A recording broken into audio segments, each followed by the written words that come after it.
সুপ্রিয় শিক্ষার্থী, স্বাগত তোমাদের। এখন আমি তোমাদের প্রতিদিনের মতো ধারাবাহিকতায় আজ আমি তোমাদের এই যে 11 অধ্যায় তথ্যপত্রের 11 অধ্যায়টি করা হচ্ছিল, এরই শেষ যে সমস্যাটা, মূলত 21 নম্বর সমস্যাটাই এই অধ্যায়ের শেষ সমস্যা।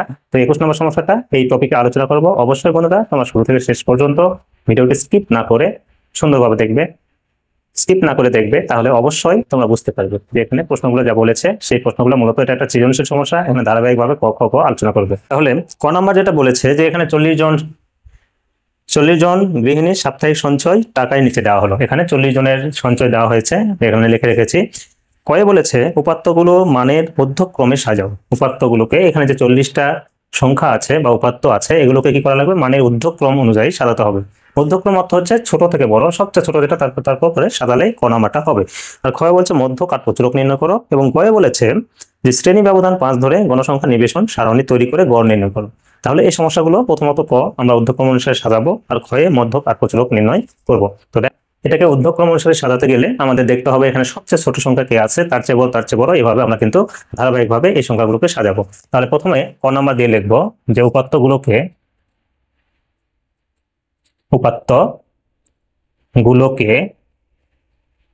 মানের ঊর্ধ্বক্রমে সাজিয়ে পাই।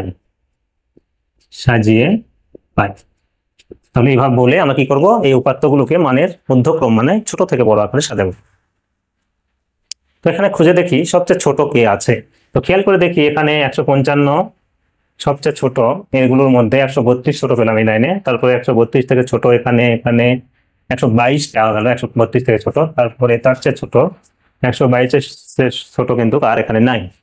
তাহলে 122 সংখ্যাটাই সবচেয়ে ছোট। এখানে একটা বৃত্ত দিলাম চিহ্নিত করার জন্য। তাহলে 122টাই সবার আগে লিখলাম, তারপর কমা ব্যবহার করবো। তাহলে 122 থেকে একটু বড় যেটা, সেটা আবার খুঁজবো। সেই ক্ষেত্রে 123, 24 এগুলো আছে নাকি আমরা দেখবো। তো 122 পরে 125 আছে, 25 থেকে দেখি আর একটু ছোট কিছু থাকলে সেটা নিব। তো 122 পরে 125টাই হবে। এরপর 126, 27 এগুলো যদি থাকে সেই ক্ষেত্রে আমরা সেগুলো নিব। সেই ক্ষেত্রে দেখি 132, তারপরে 126, 27, 30 আগে আর কিছু নেই। তাহলে এরপরেই আমরা পাচ্ছি এখানে 132টা পেলাম। তাহলে 122 পরে 125, তারপর পেলাম 132। এখন 132 পরবর্তী 33, 34, 35 এগুলো থাকলে আমরা দেখবো। সেই ক্ষেত্রে 132 পরে 136 একটা পাচ্ছি, 135 পাচ্ছি। আচ্ছা, 135 থেকে ছোট যদি কিছু থাকে সেটা আমরা দেখবো, দেখে সিদ্ধান্ত নেবো যে আসলে ওটাই সবচেয়ে ছোট কিনা। সেক্ষেত্রে দেখা যাচ্ছে 135 থেকে ছোট নাই, তাহলে 132 পর হবে 135, তারপরে 136 এখানে পেয়েছি, সেটা 136, তারপরে 136টায় লিখে দিই 136। তাহলে এইভাবে লিখতে গিয়ে যদি একটি সংখ্যা পরপর যদি পাওয়া যায় তাহলে পরপরই আমাদের লিখতে হবে। তো 136 পরে 137 আছে নাকি আমরা দেখবো। 137 আছে, 137। তারপর 138 আছে কিনা, বা 137 আরো আছে কিনা সেটাও দেখতে হবে। তাহলে 137টা ছিল, এরপর 138 সেখানে নেই, 138 নেই, 39ও নেই, 140 আছে এরপর। তাহলে 140 কয়টা আছে? যদি একাধিক থাকে একাধিক কিন্তু আমাদের লিখতে হবে। সেই ক্ষেত্রে 140 এখানে একটা, 140 দুইটা, তিনটা, 140 আর নেই। তাহলে 140 পেলাম তিনটা, 140, 140, 140। তো 3 বার 140 পেলাম। এখন 141 বা 42 এগুলো যদি থাকে দেখবো। তো সেক্ষেত্রে 141 আছে, 141 একটা পেয়েছি, 141, 142 একটা, 141 একটা, 141 একটা, 142 একটা পাওয়া গেছে। 143ও আছে, তাহলে 141 পেলাম একটা, 142 একটা পেয়েছি, 143 একটা পেয়েছি। 143 যদি আরো থাকে আমরা খুঁজবো, এভাবে খুঁজে দেখবো যে 143 আরো আছে কিনা। তো 143 কিন্তু আর নেই। এখন 144, 45 এগুলো আছে কিনা দেখবো। তো 144 বা 45, 144, 145 আছে, 145 একটা পেলাম। 144 কিন্তু দেখা যাচ্ছে না। 145 একটা, দুইটা, 145 দুটা পাওয়া গেল। তারপরে তাহলে 145 দুটো পাওয়া গেছে, দুটো লিখে ফেলি, 145, 145। এরপর 146 দেখি, 146 একবার, 146 একবার, 146 একবার, দুইবার। 146 পাওয়া গেছে দুইবার, 146, 46। এখন 147 যদি পাই সেটা লিখবো। তো 147 এখানে একটা, 147টা, আর 147 কিন্তু নেই, মানে 147 একবারে আছে, কিন্তু 148 কয়টা আছে দেখি। 148 একটা, 148 একবার পেয়েছি, একটা, দুইটা, 148 পাওয়া গেল। 148 দুইবার লিখে ফেললাম। এরপর 149 50 যদি পাই সেটা লিখবো। 149, 149 আসলে নেই, 149 নেই। এখন 150 আছে নাকি সেটা দেখবো। তাহলে এইভাবে কিন্তু যেভাবে খুঁজে খুঁজে লেখা হচ্ছে তোমরা আশা করি বুঝতে পেরেছো বা পারছো। তাহলে 150 দেখি এরপর কয়টা আছে। একটা 150, তারপরে 150 দুইটা, এই 150 পাওয়া গেল দুইবার। তাহলে 150 দুইবার লিখলাম। এখন 151 আছে কিনা দেখবো। তো 151 যেগুলো বৃত্ত দেওয়া হচ্ছে সেগুলো কিন্তু আর দেখার প্রয়োজন নাই। তাহলে 151 এখানে একটা আছে, 151 নাই, আর 151 একটাই ছিল, 151 একবারই। তারপরে 152 দেখবো। তো 152, 152, 152 এই লাইনে নাই, এই লাইনে একবার আছে, একটাই আছে, 152। 153 এরপর দেখবো। 153, 153 খুঁজে পাওয়া গেল না। 154 সেই ক্ষেত্রে দেখা যাবে যে আছে কিনা। 154 আছে একটা, একটা, 154 একটাই আছে, 154। এরপর 155 একটা, 155 একটা, দুইটা, এদিকে নাই। তাহলে 155 আছে দুইবার, 155 দুইবার লিখলাম। এখন 156 একটা, 156 এই লাইনে দেখি, এই লাইনে নাই। তাহলে 156 আছে দুইবার, 156, 156 দুইবার লিখলাম। এখন 157 দেখি, 157 এই লাইনে নাই, তাহলে এই লাইনেও নাই, এই লাইনে এখানে 157 একটা আছে। এখন 158, 158 উপরের লাইনে যদি দেখি একটা আছে, 158 একটা আছে আর নাই। তাহলে 158 একবার লিখলাম, 159 একটা, তারপর 159ও একটাই, 159 একটা। এখন 160 61 এগুলোর মধ্যে দেখতে হবে। তো 160 আছে একটা, 161 নাই, কিন্তু 160 একবারই আছে। তাহলে 160 একবার আছে, তারপর 161 যেহেতু নাই তাহলে 162, 162ও দেখা যাচ্ছে একটাই আছে, 162, 163, 163 নাই। যেহেতু এখন সব বৃত্ত হয়ে গেছে, বৃত্তগুলো কিন্তু কার দেখার প্রয়োজন পড়ছে না, এক্ষেত্রে কিন্তু দ্রুত বের করা যাবে। তাহলে 162, 63 নাই, 164 আছে একটা, 164 একবারই আছে, 164 একটা। এখন 165 কিন্তু দেখা যাচ্ছে বৃত্তগুলো ছাড়া যেগুলো ফাঁকা আছে সেগুলোর মধ্যে নাই। তাহলে 166 আছে একটা, 167 আছে একটা। তাহলে 166, 166 একবার, 167 একবার। এখন 168 এখানে একটা দেখা যাচ্ছে আর নাই, 168 আর নাই। 169 আছে একটা, তাহলে 168 একটা, 169 একটা। এখন 170 আছে কিনা দেখবো, নাই। আর আমাদের মাত্র দুইটা বৃত্ত ছাড়া আছে, এখানে একটা আর লাস্ট ওখানে একটা। তাহলে 173 আর 175, 173 একটা আছে, 175 একটা আছে, এই শেষ। এখন দেখো 173টাও লিখে ফেলেছি, 175টাও কিন্তু লেখা হয়ে গেছে। এখন আমরা যদি খুঁজে দেখি যে বৃত্ত ছাড়া কিছু থাকলো নাকি, তাই সবগুলোতেই মূলত বৃত্ত দেওয়া হয়ে গেছে। তার মানে আমরা কিন্তু 40টা লিখে ফেলেছি এবং সাজাই লেখা হয়েছে। তাহলে এই যেভাবে লেখা হলো এটা কিন্তু মানের ঊর্ধ্বক্রম অনুযায়ী লেখা হলো। এখন আমরা মিলিয়ে দেখেছি 40টা হয়েছে কিনা। সেক্ষেত্রে দেখো 1 2 3 4 5 6 7 8 9 10 11 12 13 14 15 16 17 18 19 20 21 22 23 24 25 26 27 28 29 30 31 32 33 34 35 36 37 38 39 40। তার মানে 40টা আমরা সাজায় লিখতে পেরেছি। তাহলে এটাই মানে ঊর্ধ্বক্রম অনুযায়ী লেখা হলো। এখন ক্ষয়ে যেটা বলেছে যে এটার মধ্যক এবং প্রচুরক নির্ণয় করতে হবে। তাহলে খ নাম্বার দিয়ে যদি আমি এর মধ্যক বের করতে যাই, তাহলে এখানে উপাত্ত মোট আছে 40টি। তাহলে আমরা বলবো যে এখানে এন মানে উপাত্তের সংখ্যাকে এন বলা হয় 40, যা জোড় সংখ্যা, যা জোড় সংখ্যা, যা জোড় সংখ্যা। অতএব মধ্যক সমান এন নিচে 2 তম ও এন এর নিচে 2 যোগ 1 তম পদের যোগফল, ভাগ হচ্ছে যোগফল ভাগ 2। তাহলে এন এর মান হচ্ছে 40, তার নিচে 2 তম ও 40 এর নিচে 2 যোগ 1 তম পদের যোগফল ভাগ 2। এখন দেখো 40কে 2 দিয়ে ভাগ করলে 20 হবে, তাহলে 20তম ও 40কে 2 দিয়ে ভাগ করলে 20 হবে, তার সাথে 1 যোগ করলে 21, তাহলে 21তম পদের যোগফল যোগফল ভাগ হচ্ছে 2। এখন 20তম পদ আর 21তম পদের যোগফল করে তাকে 2 দিয়ে ভাগ করে যেটা পাবো সেটাই হচ্ছে মধ্যক। সেই ক্ষেত্রে এখানে 20 নম্বর পদ আর 21 নম্বর পদ কি আছে এখানে আমরা কিন্তু খুঁজে বের করবো।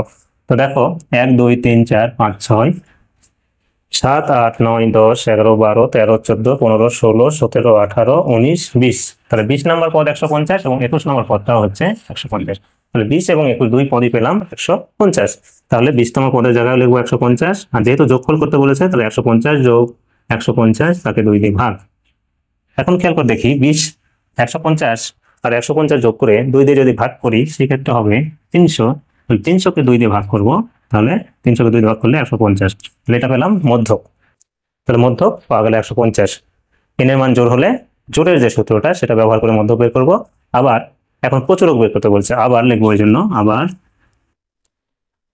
আবার প্রচুরক। প্রচুরক এখানে এই জায়গায় যে সাজানো হলো এর মধ্যে সর্বাধিক বার যে সংখ্যাটি আছে সেটাই মূলত প্রচুরক। তাহলে এখানে সর্বাধিক বার কে আছে আমরা খুঁজবো। তো এখানে যদি দেখি 22 25 32 35 36 37 এগুলো সব একবার করে আছে।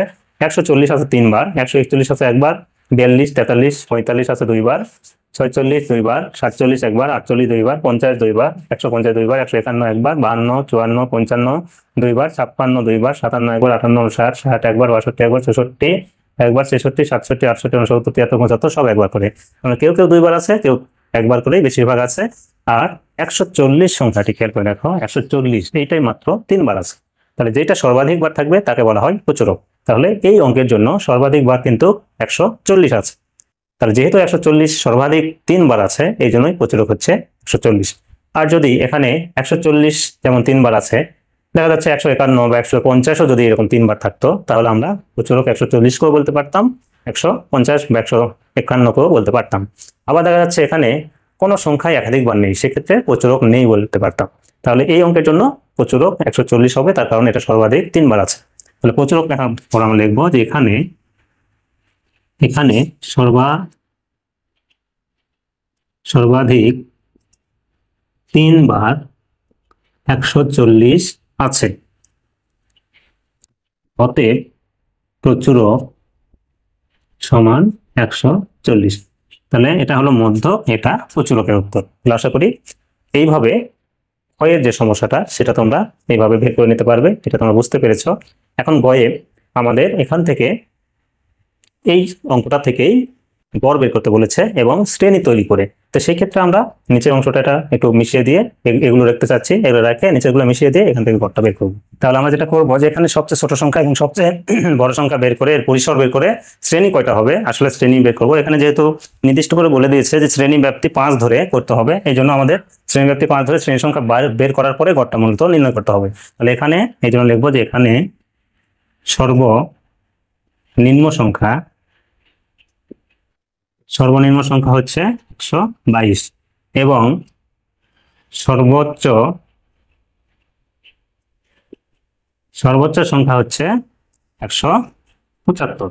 যেহেতু এটা আমাদের সাজানো আছে এই জন্য আমাদের বের করার সুবিধা হলো যে সবার আগে যেটা আছে সবচেয়ে ছোট সংখ্যা, সবার পরে যেটা আছে সেটা হচ্ছে সবচেয়ে বড় সংখ্যা। অতএব পরিসরের সূত্র হচ্ছে সর্বোচ্চ সংখ্যা বিয়োগ সর্বনিম্ন সংখ্যা যোগ 1। তাহলে দেখো এই ক্ষেত্রে বিয়োগ করে ওটা 1 যোগ করে কত হয় আমরা বের করি। 2 আছে কত হলে 5, 3 আবার 2 আছে কত হলে 7, 5 হাতে মিলে গেল যোগ 1 তাহলে 54 হলো। এখন অতএব শ্রেণী ব্যাপ্তি 5 ধরে শ্রেণী ব্যাপ্তি 5 ধরে শ্রেণী সংখ্যা, তাহলে 54কে আমরা ভাগ করব 5 দিয়ে, তাহলে 5 দিয়ে ভাগ করলে হবে 5 10 50, তাহলে 10.8। তাহলে শ্রেণী কখনোই ভগ্নাংশ হতে পারে না, এই জন্য হবে 11টি। তাহলে 11টি, তার মানে 11টি শ্রেণী আমাদের এখন তৈরি করতে হবে। তাহলে এই পাশে এটা করে দেখাবো, যেহেতু এখানে টালিও একটা লাগবে এবং গড় বের করতে হবে, তাহলে আমাদের কলাম হবে 5টি আর এদিকে হবে 11টির সাথে আরো যে কটা প্রয়োজন।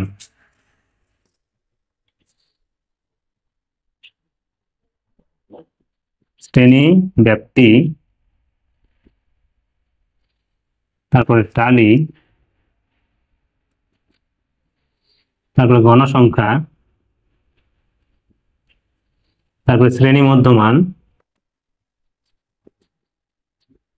মধ্যমান, তারপর লাগবে FI XI, এই কটা লাগবে আমাদের কলাম। এখন এদিকে শ্রেণী লাগবে এই 11টি, আর লেখার জন্য একটি, আর নিচে মোটের জন্য একটি, মোট 13টি। তাহলে একটা হয়ে গেছে আর 12টি। তাহলে শ্রেণী ব্যাপ্তি, এটা শুরু করবো আসলে কোথা থেকে? তাহলে আছে 122, আমরা একটা সুবিধাজনক বিন্দু 121 থেকে শুরু করলে আমরা 125 পর্যন্ত লিখতে পারবো।